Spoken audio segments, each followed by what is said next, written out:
Alright, I'm not exactly sure what structure I want this video to be in. It might be another hour-long rant or ramble or something. But I've got some things to unpack and say and so on. I've already recorded last night the video on the worst case scenario for society's losers or civilization's losers or the world's losers. And I just want to say basically the trend here is going to be being self-reliant as a person, as a family, as a community, as a neighborhood, as a state or province or a city or a country or a civilization. And being self-reliant means you're not relying on other people and leaning on them and forcing your way onto them. And I'm very anti-socialist. However, the problem with socialists is they're always leaning on everyone else all the time, forcibly, and so on. They're always taking from other people by force. They're not accepting graciously and thank you very much what people don't reasonably have to give them as a gift to help them out. And that's counterproductive and actually alienates people, so they're less likely to give you things and so on. And it's a very dysfunctional system, and it discourages the winners from winning as hard so that they can give to the poor from their own pockets. And it's a very, prevent people from doing wealth generation or productivity thing, because you just take it all kind of attitude, which is why the pie shrinks and so on. But as I'm going to say, the topic of this video is going to be saving the world with self-reliant pillars of the community.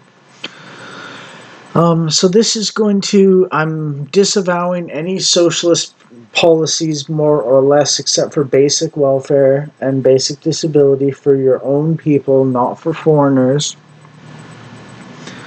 And it's a combination of every man for himself and no one gets left behind, kind of like what the Marine Corps motto is and so on.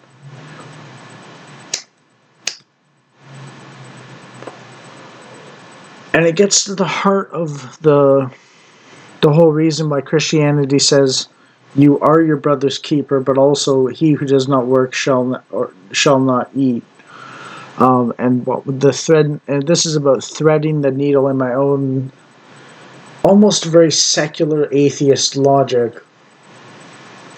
manner to maximize coherence and functionality and as many people winning, even if they win less than others, as possible. So where to begin? Well, there's a common complaint about priests and monks in Christianity that many denominations have problems with, where, for instance, Pope Leo or Bergoglio / Francis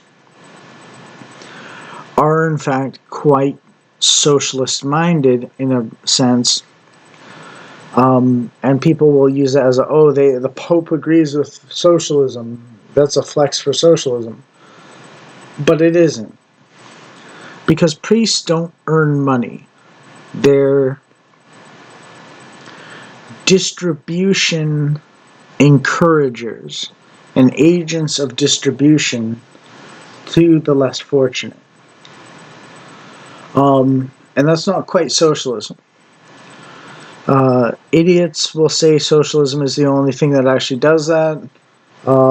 They're idiots. Fuck them. Don't bother with what they have to say because they're just morons. Christianity is a very good model of how to distribute wealth to those who suck at life, basically. And I'm going to use that phrase a few times just to rub it into their faces so they don't get prideful, because the whole pride thing and the I deserve this because I suck attitude is in fact the big problem. And I'm going to also lambast a little bit, or maybe just here, the whole Scrooge, bah humbug Christmas sort of super selfish but functional, and gaining money attitude and so on.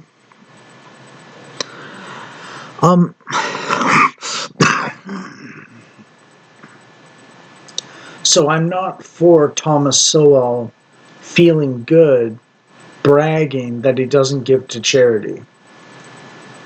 I'm not a utopian. I don't believe any given system is going to eliminate the poor's existence, except totalitarianism, by making the poor die, basically. And then the next poorest become the poor, so you kill them too, and it just keeps going and going. And well, the totalitarian systems tend to kill everyone on some level, so they kill across the board. So that's very dysfunctional. And all of this is based on half-truths, not what I'm saying, but what these systems rely on. And that's why everyone's arguing all the time about which one's better and so on, when they're both actually kind of shit. And the purpose of this video is to give you the right approach. Now, Jordan Peterson actually comes up with a very good sort of model of describing how to do it in a sense. And if you notice, the thrust of my argument here is basically let the winners win and let them give from their own pocket, not be a politician given from taxpayers so much, although a little bit of that in basic welfare and disability for your own people, statewide or province-wide, is acceptable on some level. Tolerable, acceptable. It's just one of those things for the people that fall behind between the cracks in charity and so on. Because of the Industrial Revolution and the technological influences on market forces and relations between property ownership and productivity and so on. So it's a new development, and the Industrial Revolution kind of allowed it, but that's a certain nod to the sense of we getting a little closer to communism in one way through technology. But notice one thing that's very important here is I'm not saying we should rush headlong into it or even creep it purposefully towards that direction. I'm saying it's already naturally arrived, basically.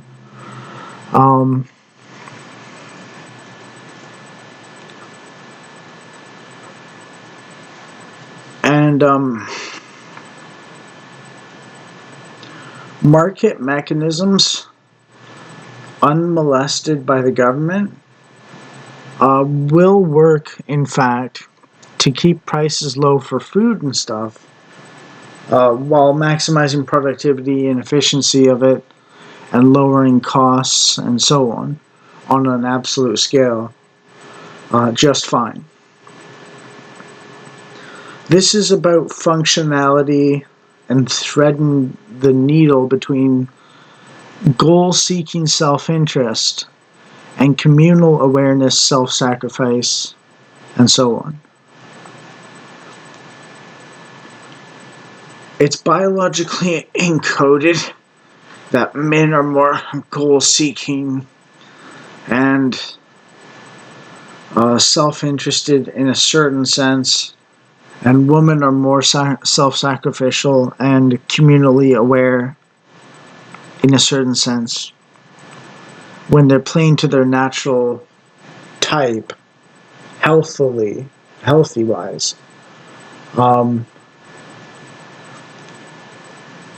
So it's a commentary on feminism and stuff like that, trying to make crappy men out of women and stuff, and transsexualism trying to make crappy women out of men. That's a very dysfunctional epitome of the problems, basically. So the natural order is still what I'm sort of suggesting here, in a sense. And you might have seen me knocking Christianity earlier in this video and so on, but what I'm saying is there's a certain bias in the priests and the monks, and once you recognize the bias a little bit, so you acknowledge that there's probably something true in them, but you acknowledge they might emphasize certain things a little bit too much or too little, naturally, then you can account for your position as a person who has a family to raise and your own problems and so on. And you actually have to earn a living, basically. Now, one of the things I'm suggesting here is replicatability as opposed to total system control. So it works like a virus, not a god, in a sense, in terms of how it achieves dominion over the total system.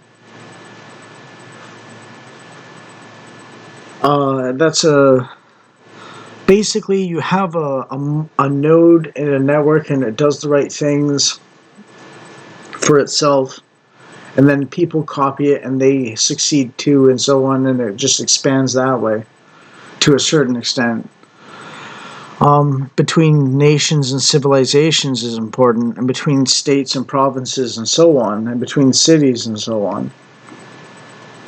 It doesn't have to be exactly the same thing, but the rough contours or edges of the thought process for those different groups of people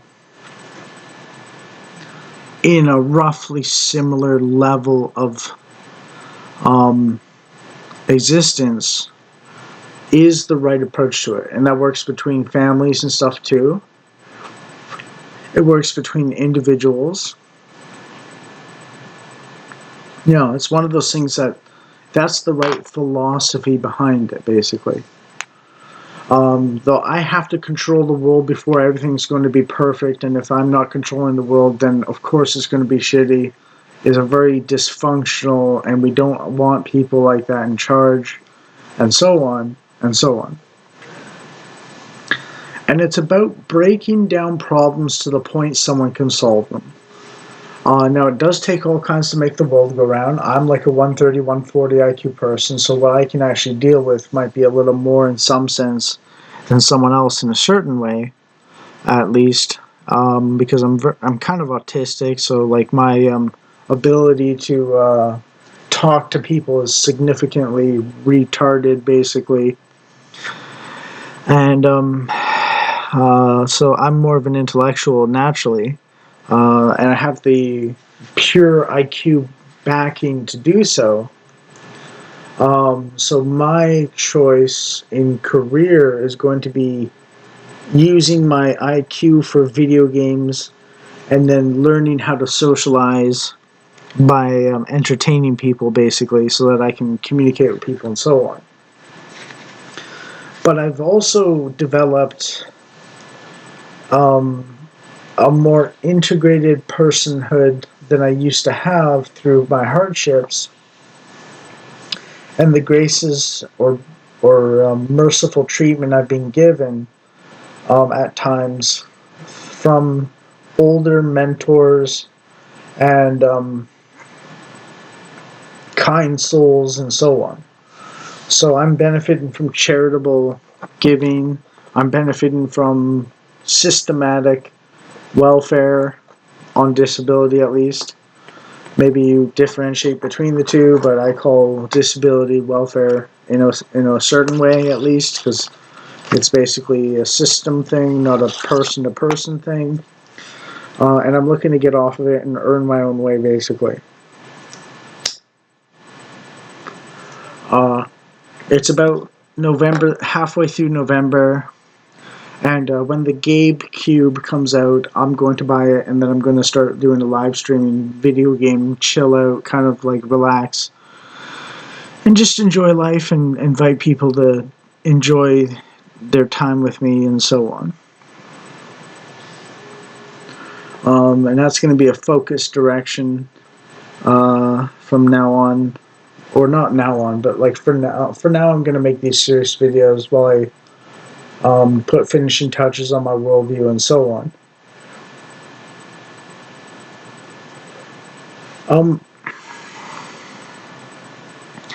Now, you do have selfish people that are rich, and you have selfish people that are poor.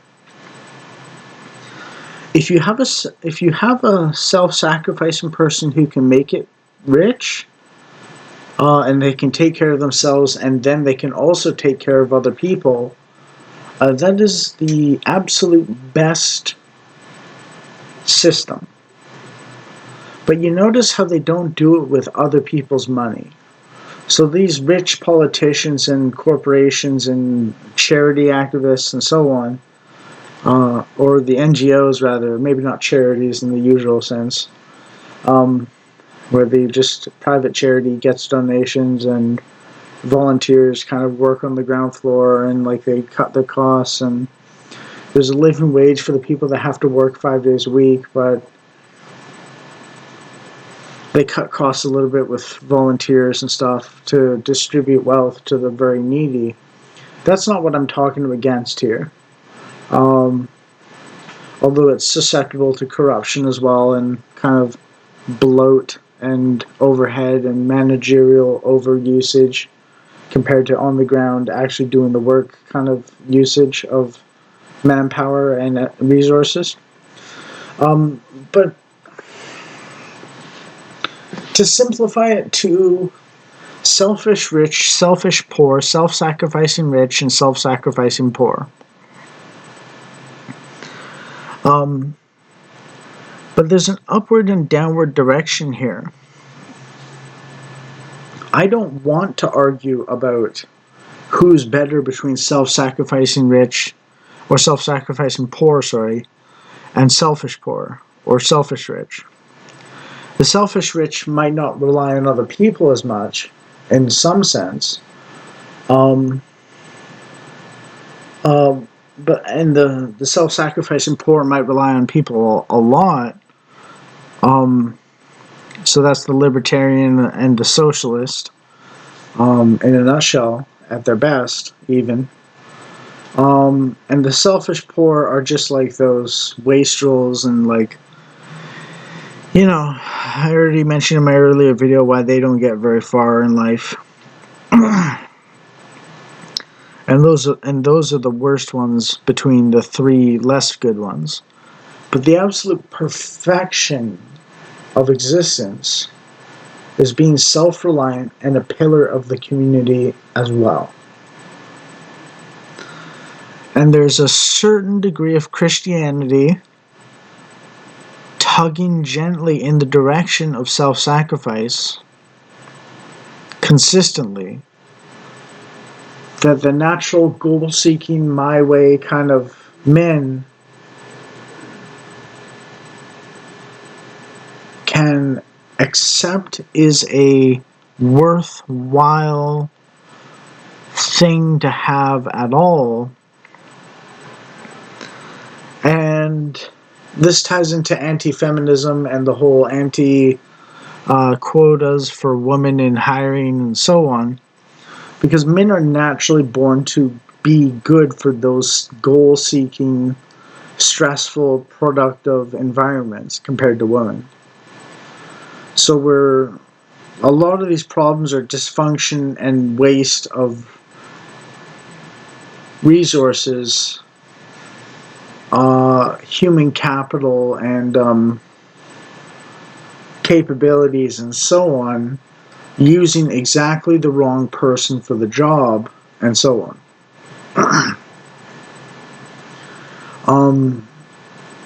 And in my other video, I mentioned the winners don't need the losers, basically, and the losers can just suck on a big fat one and have the big fat cry if they're not rightly ordered in reaction to the winners not needing them.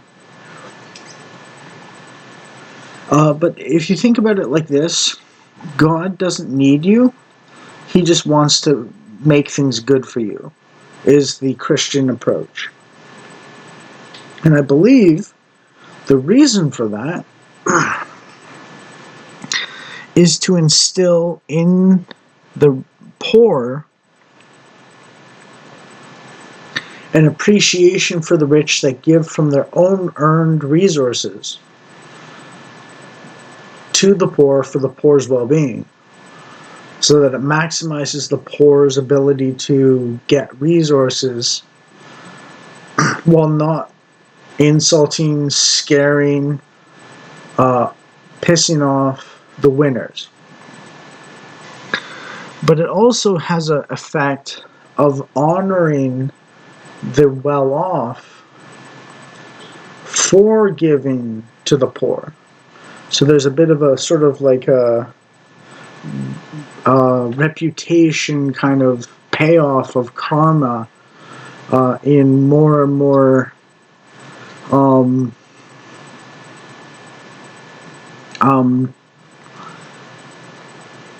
opportunities people will give you because your character shows to be true. So if you notice, there's a building up on both ends, basically, and there's like everyone's winning more under this principle than they would otherwise. And that's how the pie shrinks under socialism, because it's the politics of envy, and the pie grows, but people are left out when the politics of selfishness, socialism and libertarianism, respectively, flourish, and people don't flourish. This is also why the traditional man works, woman does the family thing, and maybe some charity, community distribution of resources kind of work, which they're naturally attuned to, thing works really well. And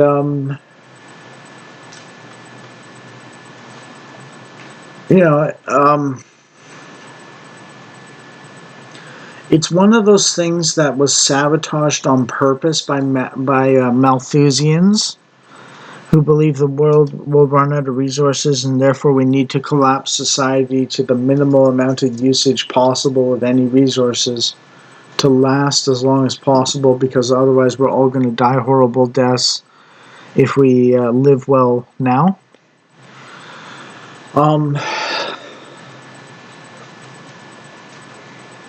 It's a common experience in the human condition, and so on.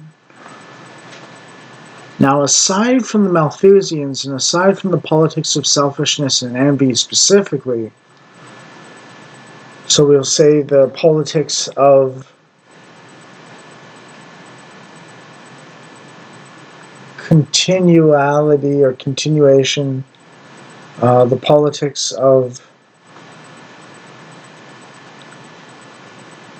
I can't remember if I said selfishness or envy first, but basically selfishness will be its mirror will be self-sacrifice, and envy's mirror will be graciousness or gratitude or something.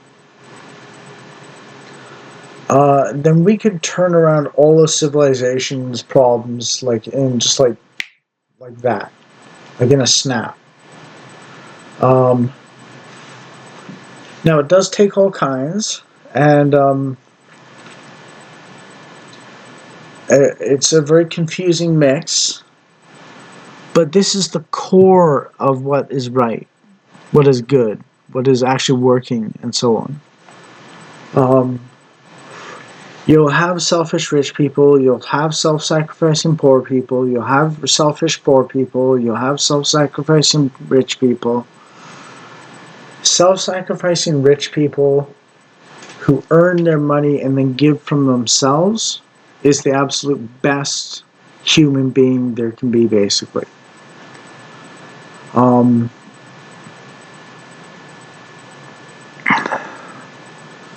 the um,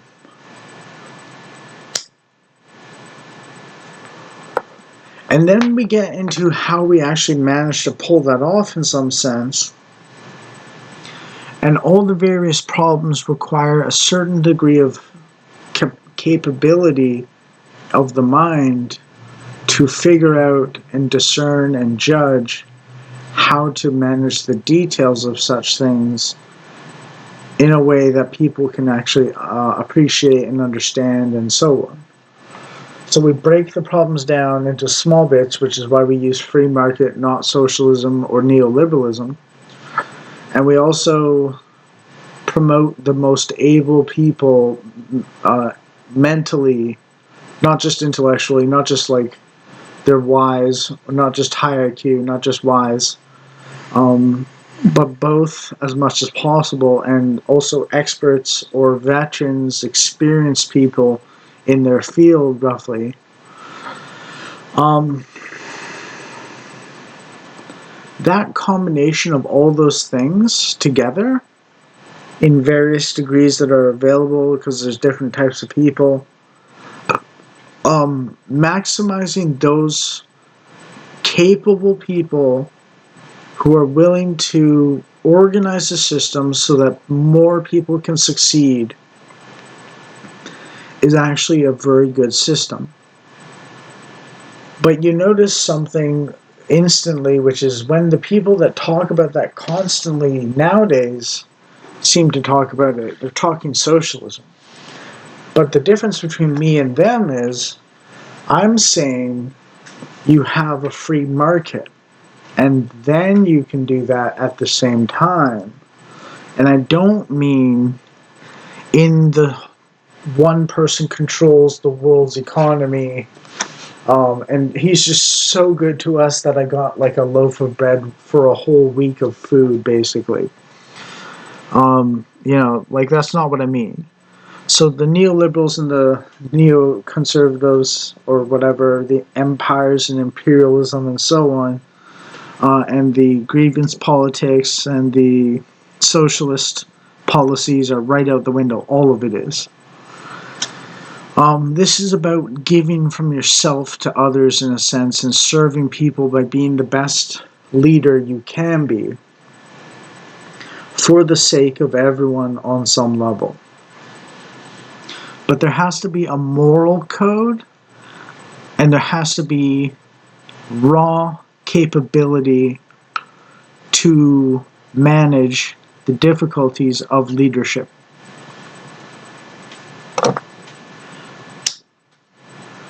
Because ultimately, this is a problem of organization. People haven't really changed that much necessarily in the last 2,000 years, but the technology has, and it's shaken up a lot of our weights in regards to the balancing act that is the economy and so on. And that's why I'm saying the Industrial Revolution allows for the welfare state.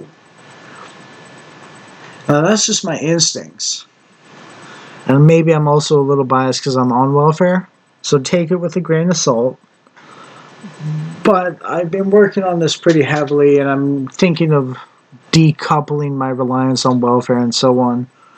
And so on. And I'm also thinking about what it will take for me to, like, not feel awful because I'm selfish by succeeding at life. Because I'm a very, like, no man left behind kind of natural person. And it's partly why I'm dysfunctional, basically. However, I figured in a really key moment that if we can get more people on board with this rough principle and philosophy and so on, then we can lessen the burden on the people that do actually generate wealth. Because the problem with socialism is less people actually make wealth, so the cost to each person who does make wealth to take care of the increasingly large amount of people that don't make wealth um, is dysfunctional. Whereas if you have a system where more people are making wealth, more and more people are making wealth, or earning it, or whatever, then you have a system where you can have a very light extra burden on behalf of those who suck at life. And the people that suck at life will have even better lives than otherwise. And this is just me navigating the reason why principled Christian conservative capitalism is roughly the best position, basically.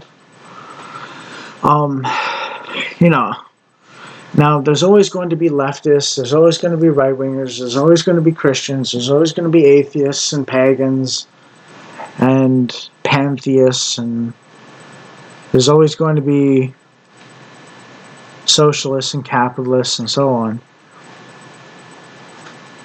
But this philosophy of rough contours of mechanisms, or at least things to think about when you're actually doing this, will actually help you think of the appropriate way to help out as many people as possible while still being gold and solid yourself for your own interests.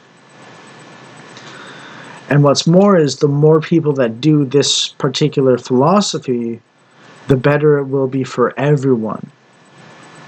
Some people it'll be better for a little bit. Some people it'll be better for a lot. And that's why hierarchy being respected on some level is important. But notice this is not trickle down economics in the sense of like just give multinational mega corporations, international mega corporations all of our tax money. This is about earning money by doing a good job. And I mentioned earlier the Gabe Cube or the Steam platform or whatever. And doing honest business and giving customers what they want for a reasonable price is literally all you have to do in that direction. You know, all these get rich quick schemes, crypto bros, NFTs, for instance, CS:GO or CS Global Conflict, CS Counter-Strike 2 kind of skin trading, and these speculation markets and so on, are not real productive wealth. They're parasites, basically.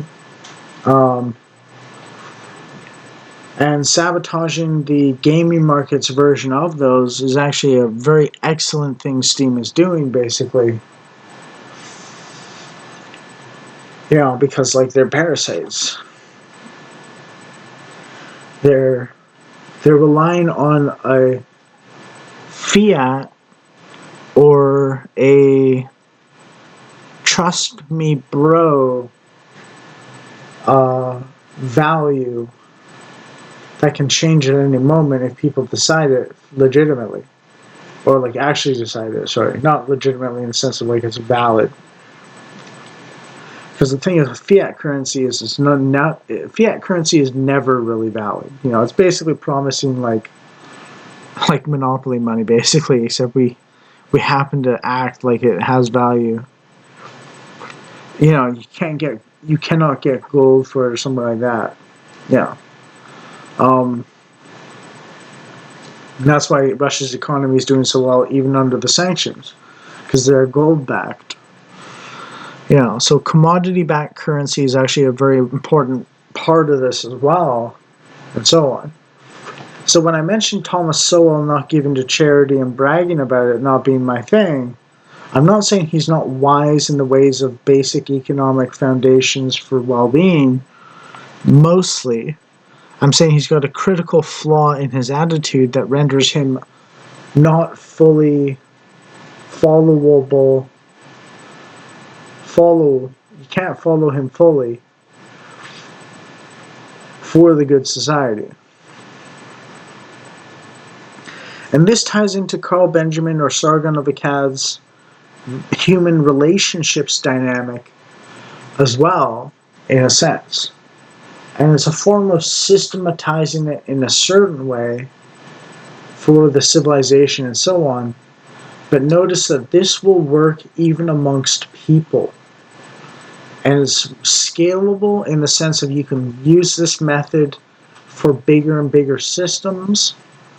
Maybe with if you understand why states and provinces have a lot of powers and the federal government doesn't have as many powers in the day-to-day life, that's because the smaller number of people, divisions of groups, have, there's smaller groups of people, so you can manage more things per person, basically. And the one that covers the biggest group of people has a very flaky understanding of the details in, like, from one end of the continent to the other and so on. That's why total systems and one world government and so on is so evil, and so on.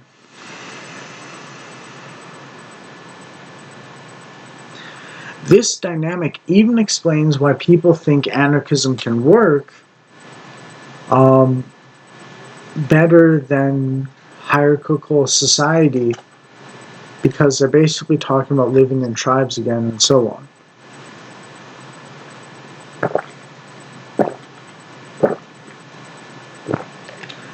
But what we've done with civilization is we've built these early tribal relationships, and we've abstracted certain elements of it into higher levels of government,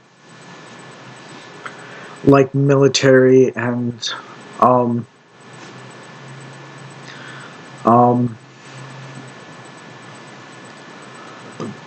diplomacy and so on, for the federal government. Whereas healthcare is supposed to be like a state or province thing, and like zoning laws for who can build what properties up and how much it'll cost is more of like a city or municipality or neighborhood kind of level of decision.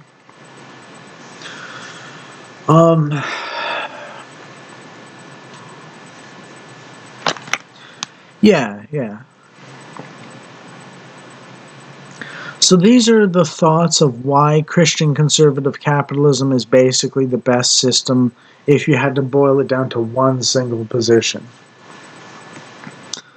And I don't mean to say conservatives or progressives driving the speed limit kind of thing necessarily.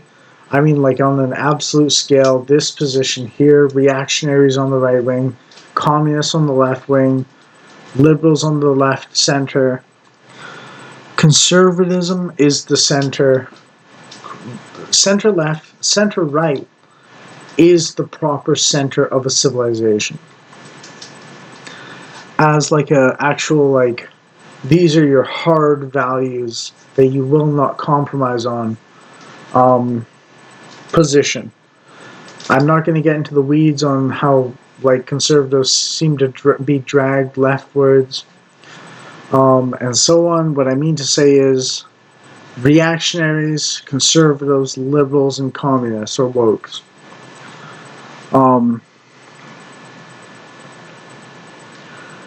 As an absolute thing. And imagine if conservatives didn't compromise and actually fought to undo damage and, like, reset the clock or reset the society in their preferred way that they talk about, but with hard action. That's the kind of center-right, Christian, conservative, capitalist system that I would actually support.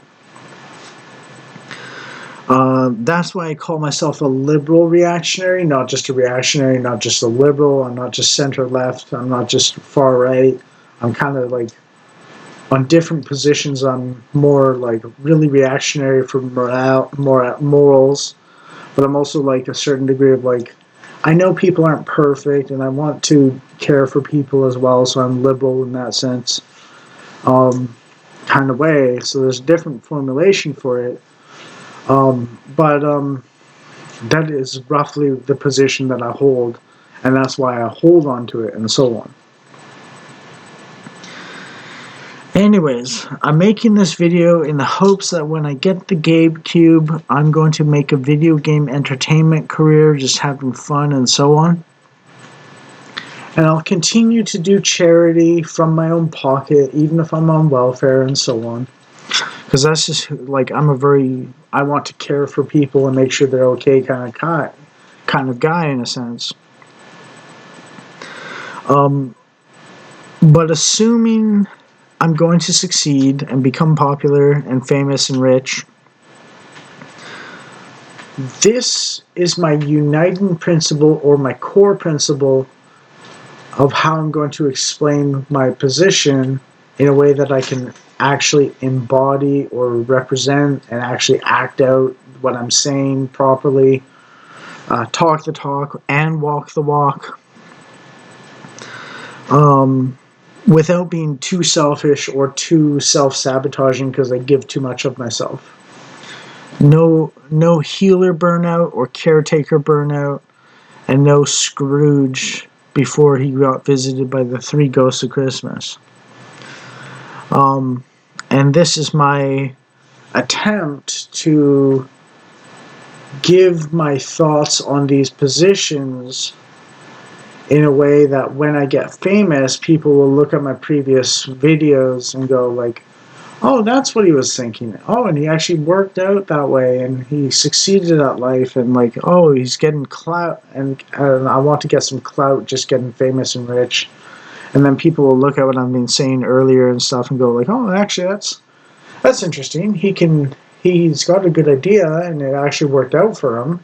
So maybe it'll work out for me, and then they'll follow it too. So I'm kind of like doubly embodying my principles here. But first, I'm getting these thoughts